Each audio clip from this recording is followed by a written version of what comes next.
Колбагачиев Заурбек Азамадович.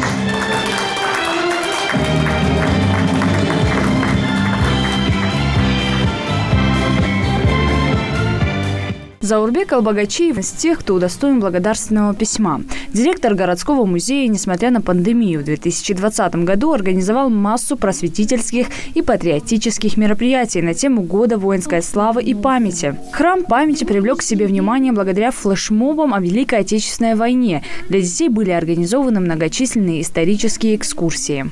Мы благодарны администрации города за то, что они не забыли наш труд, наш вклад, хотя, если сказать по-честному, они сами работают не меньше нас именно в этом направлении.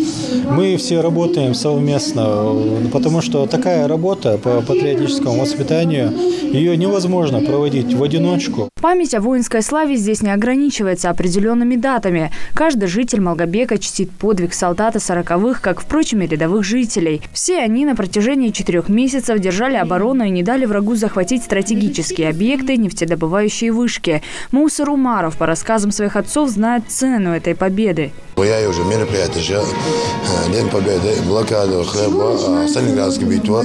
Я думаю, мероприятие, тахна, война там, хадяка, биргулдяка, там хабяка, общественный кишмибил, камавош.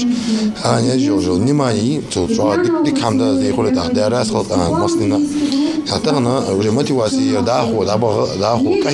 Всего к награде были представлены 36 человек. Это культурные деятели, члены общественного и молодежного совета, сотрудники школ и детских садов, депутаты и учителя дополнительного образования. Преемственность поколений – это очень важная составляющая. Пока она существует, значит, будет и прогресс, будет развитие, будет созидание. И мы будем непобедимы.